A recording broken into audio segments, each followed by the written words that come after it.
kuva aho navugirije amasoni kandi abakobwa utahaye indero babona kuva aho nahagarariye sinzi ibyo karimwo umva na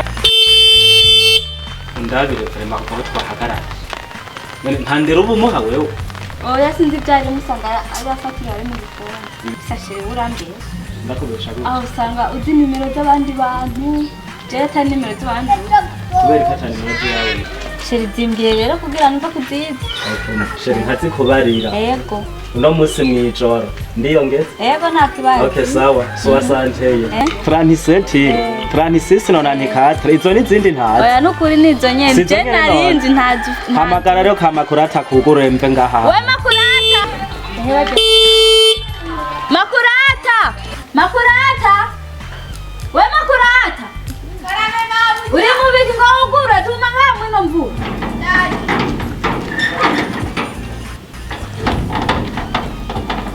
Karibu boss.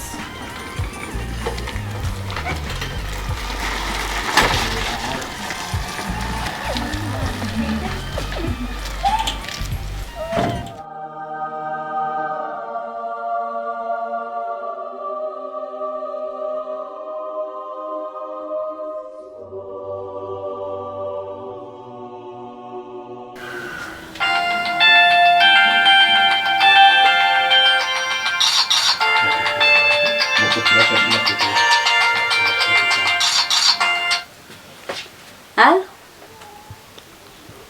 Yego. Urumwe na nimero? Ndakusange none. Sawa, umwanya canze. Sindakubura. Sawa ndaje. Bibasha shinda mubeshe gute. Okay. Sherry. Katanyita. Sherry. Wibe. Ngo hani kintu ndakubarira.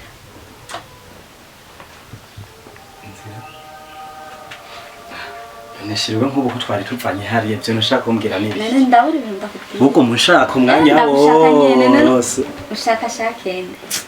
Ganda naru. Bimetse gute rero? Hama Sherry. Baje kunefuna bambwira ko mubyaranje yibarukiye mu nzira. Rero nashaka ndagusaba urushangende kumurava. Abyariye mu nzira Sherry nibyo. Kubera katagiye kwa muganga. Nyene yaragiye kwa muganga ariko urabizi byo mubyeyi nyene. Cyashitse indi mufatira mu nzira. Bo sawa ntacyo ivyo vyama mugatujane Sherry ndakujane na moto wakiro nyaruke. Oya. Ibyo kunda kubera yuko yamaze ukibarukira mu nzira abantu babaga urumva tujanye ibyo cyabiboneka nabi. None umva nyaburyo uva ngaha ufate moto ntumva kuzobuza uteba nkuko yaruzi moto basi naca ndaguwa reka shashe renda gusimbana. Oya nukuri nta kibazo ahubwo wewe ndaza kukurondera ndakubwira ingene bimeze twashitse ku bitaro.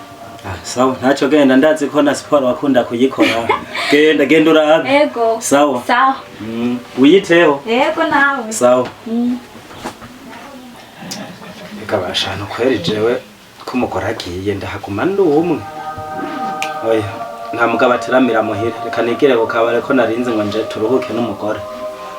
Kanigire kwa mata yombe ndafata rimwe ndaba ndagaruka.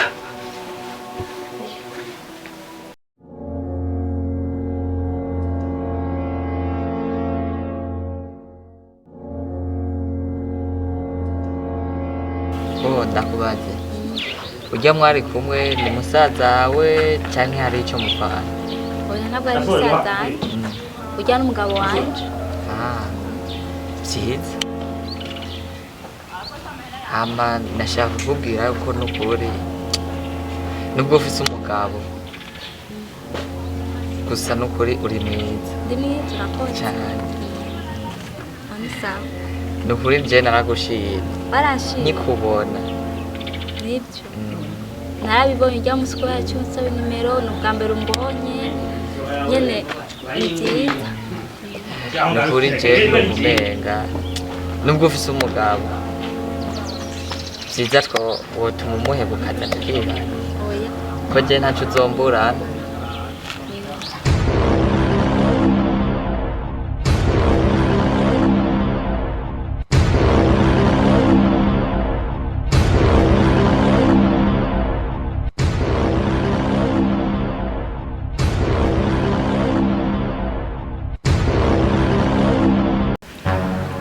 petero umuvyeyi ari hehe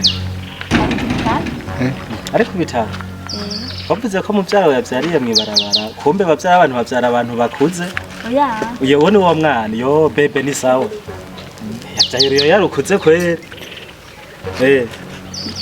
uwo n'umugabo wa muvyara oya namushikanye kubitaro sinagaruka burya rero mwe muratora no kumenga abagabo turi ibintu vy'ibihwice ugiye kuraba muvyara we yavyariye mwibarabara nabonye uwo niwe mwana uyu none kubera iki ndagusanze ngaha narinzi ngo wagiye kuraba muvyara narinje rero nari nicaye ngaha sa wari wicaye ngaha agutuma he ndababonye kuva ivyo maze mwana sinaye ko ndavyumva jewe ntabyo numvise ivyo bariko muravugana urazi ndakubwira ndakubarire we rero turabisobanura muhira hewe nawe ujya mfana nje ari cyo nakosanze ndiko ndakora nta bintu usanze muza muvugana wewe nguramukunda nguragizene ne ivyo nabivuze ko urazi ndakubwire wagahungu we Imana ntiyavuze dukunda wewe oya ndakubaza ikibazo wowe igihe ujya anagenda kumukwa nkagira ucowe twari kumwe none Imana ntiyavuze dukunda umviriza shamu ngo ndakubarire muze mwitonda ku bagore babandi